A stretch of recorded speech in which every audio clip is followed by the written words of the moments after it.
Hi friends, இன்றைக்கி நம்ம இந்த வீடியோவில் இயக்குனர் பிளஸ்ஸி அவரோட இயக்கத்தில் வெளிவந்திருக்கிற ஆடு ஜீவிதம் த கோட் லைஃப் அந்த படத்தோட ரிவ்யூ தான் பார்க்க போகிறோம். இந்த ஆல்மோஸ்ட் எல்லா லாங்குவேஜ்லேயுமே ரிலீஸ் பண்ணியிருக்கனால எல்லாருக்குமே ஈஸியாக கனெக்ட் ஆகிரும் லாங்குவேஜ் பொறுத்தளவில்.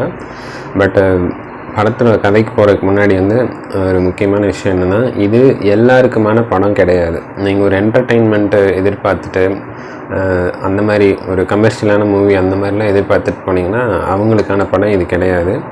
இது முழுக்க ஒரு உண்மை சம்பவத்தை பேஸ் பண்ணி எடுத்துருக்கிறதுனால அந்த கதையில் என்ன இருக்கோ அதை தான் டெலிவரி பண்ண முடியும். ஸோ அந்த மாதிரி எண்ணங்களோட எதிர்பார்த்துட்டு போகிறவங்க இந்த படத்தை தவிர்க்கிறது நல்லதுன்னு சொல்லலாம். ஒரு நல்ல சினிமா பார்க்கணும் அப்படிங்கிற ஒரு எக்ஸ்பெக்டேஷன் இருக்கும் இல்லையா, அவங்க போனாங்கன்னா கண்டிப்பாக இந்த படத்தை தலையில் வச்சு கொண்டாடிடுவாங்க. அந்த அளவுக்கு தான் இந்த படம் எடுத்திருக்காங்க. இந்த படத்தோட கதை அப்படிங்கிறது பார்த்திங்கன்னா, பென்யாமின் ஆடு ஜீவிதம் அப்படிங்கிற ஒரு நாவல் எழுதியிருக்கிறாரு. அந்த நாவலை பேஸ் பண்ணி தான் இந்த கதையை எடுத்திருக்காங்க.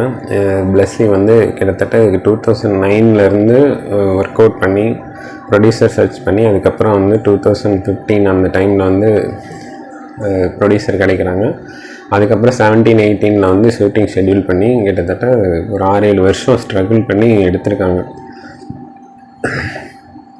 இந்த படத்தோட கதை என்ன? இந்த படம் பெருங்கனவுகளோட கேரளாவில் கஷ்டப்படுற ஒரு இளைஞர் அவங்க குடும்பத்தை கொஞ்சமாவது முன்னேற்றலாம் அப்படின்னு சொல்லிட்டு அந்த பெருங்கனவுகளோட அரேபிய நாடுகளுக்கு போகிறாங்க. அங்கே போகிற இடத்துல ஒரு ட்ராப்பில் சிக்கிறாங்க. இந்த மாதிரி எங்கே வீசா வாங்கிட்டு போகிறாங்களோ அந்த இடத்துக்கு வேலைக்கு போகாமல் ஒருத்தவங்க கடத்திட்டு போய் ஆடு மேய்க்கிற இடத்துல விட்டுறாங்க, பாலைவனத்தில்.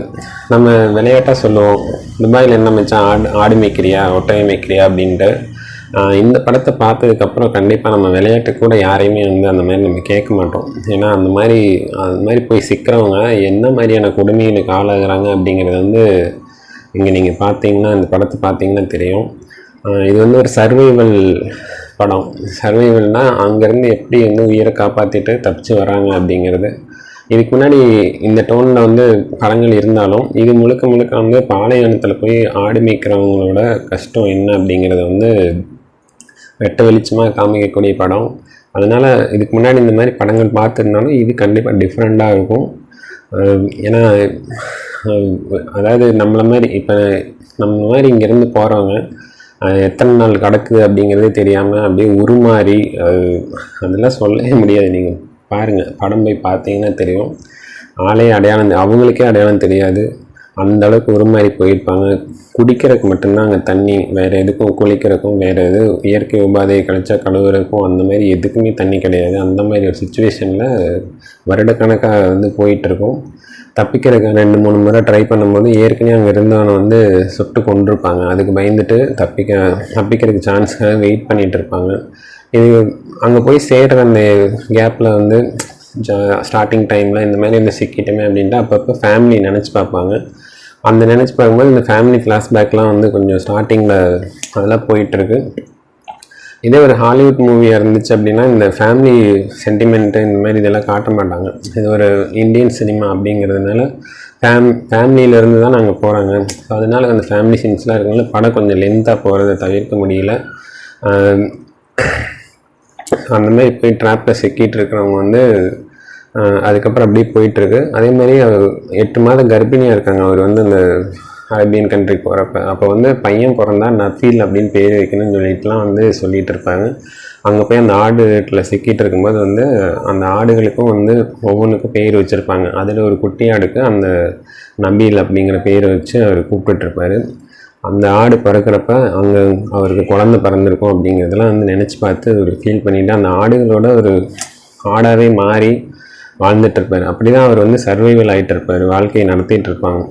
இல்லை அப்படின்னா அந்த மன வலிமை இழந்து அங்கே படுற கஷ்டங்கள் மேக்ஸிமம் இறந்து போகிறதுக்கு தான் வாய்ப்பு அதிகம்.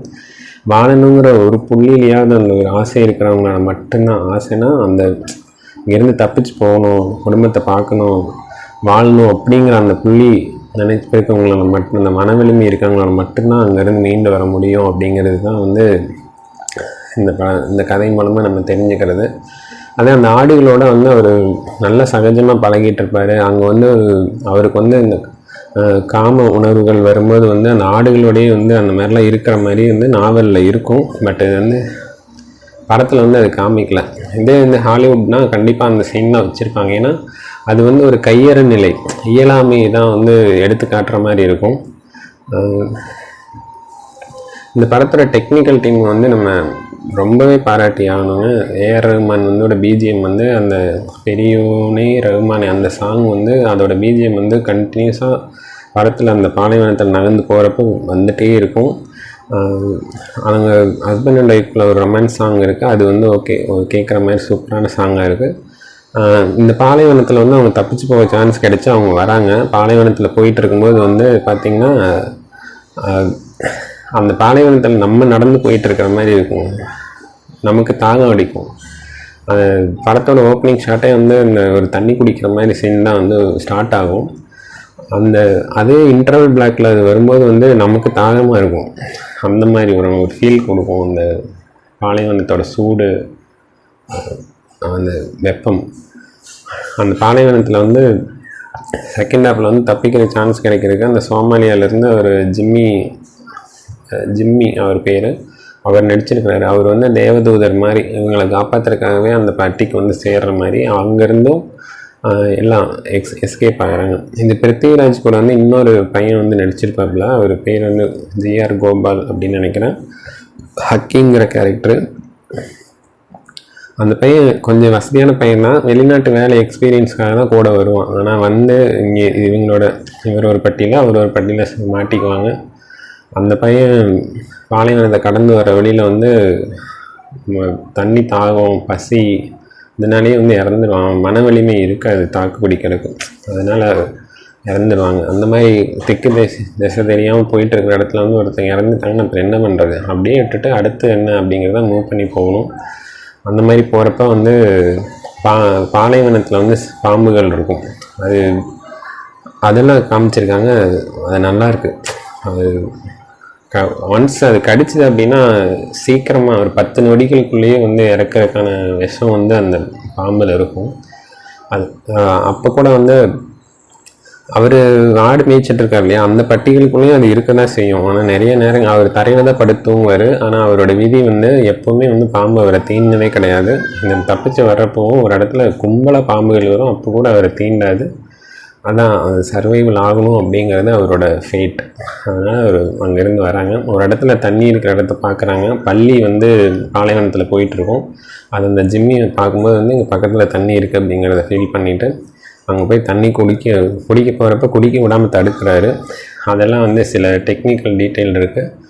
அது என்னென்னா போய் வேகமாக அள்ளி குடிச்சிங்கன்னா உங்கள் ஹார்ட் ஆல்ரெடி வீக்காக இருக்கும். உடனே குடிச்சிங்கன்னா அது வேறு விதமாக மேபி டெத்தாக கூட இருக்கலாம். ஸோ அதனால் வந்து உதட்டை ஈரம் பண்ணி ஆசுவாசப்படுத்தி தான் வந்து போகணும் அப்படிங்கிறத வந்து கொஞ்சம் காமிச்சிருப்பாங்க. இந்த படத்தில் சினிமாட்டோகிராஃபி வந்து சுனில் வந்து அவர் கேமரா ஆங்கிள்லாம் பாலைவனத்தோட சூடை வந்து நம்மக்கிட்ட கடத்திட்டு போகும்.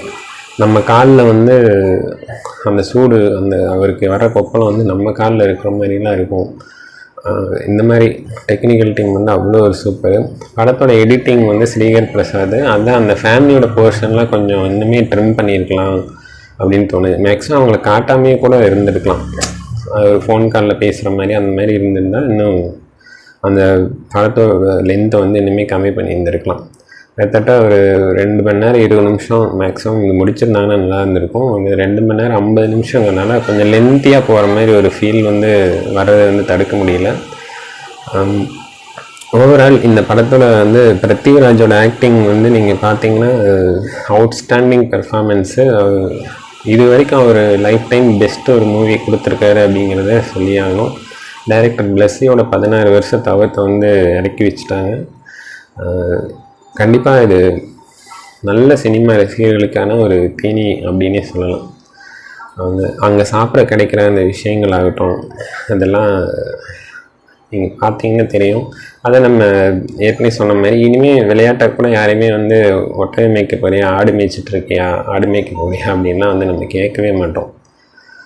அப்படியான ஒரு கதை இது. ஸோ ஒரு நல்ல சினிமா பார்க்கணுன்னு நினைக்கிறவங்க தாராளமாக நீங்கள் வீக்கெண்டு கூட இல்லை எப்போ வேணாலும் போய் பார்க்கலாம் இந்த படத்தை. அப்படி ஒரு தரமான உலகத்தரமான ஒரு படம் இது. கண்டிப்பாக போய் பார்த்து சப்போர்ட் பண்ணுங்கள். இப்போ ரீசெண்டாக மலையாளத்தில் வந்து பார்த்திங்கன்னா மஞ்சுமல் பாய்ஸு, பிரேமாலு, பிரம்மயுகம் அப்படின்னு சொல்லிட்டு படங்கள் வந்து அப்படியே தமிழ்நாட்டில் வந்து அவ்வளோ ஒரு கமர்ஷியலாக சப்போர்ட் இருந்தது.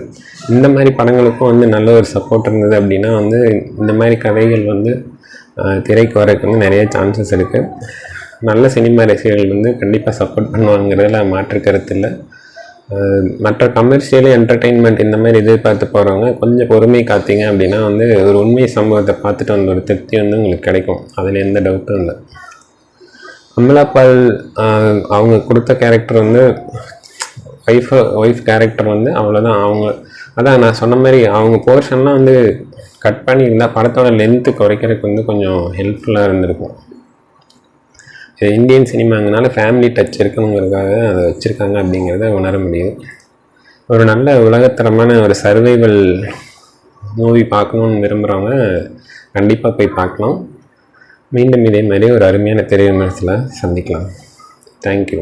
நாம் இந்த படம் பார்க்க போகிறதுக்கு முன்னாடி அந்த புக்கு ஆடு ஜீவிதம் அதை வந்து நம்ம படிச்சிருந்தோம். அந்த புக்கை படிச்சுட்டு போனதுனாலே என்னமோ நமக்கு வந்து இந்த படத்தில் டீட்டெயிலிங் வந்து நிறையா மிஸ் ஆகிற மாதிரி ஒரு ஃபீல் வரதை வந்து தவிர்க்க முடியல. ஆனால் இப்போ புக்கில் இருக்க எல்லாத்தையுமே நம்ம டீட்டெயிலிங்காக சினிமாவில் கொண்டு வரது அப்படிங்கிறது வந்து பாசிபிலிட்டி கிடையாது. ஏன்னா படத்தோட லென்த் ஆல்ரெடி 2 மணி நேரம் 50 நிமிஷம் இருக்குது. இதில் நம்ம டீட்டெயிலிங்குள்ளே போகணும் அப்படின்னா வந்து படத்தோட லென்த் எங்கே போகணுன்னே தெரியாது. அதேமாதிரி பட்ஜெட்டை யோசிக்கணும்ல. அதனால் தேவையான விஷயங்களை வந்து ட்ரிம் பண்ணி சினிமாவுக்கான தேவைகளை மட்டும் எடுத்து பண்ணியிருக்கிறது வந்து நல்லாவே ஃபீல் பண்ண முடியுது.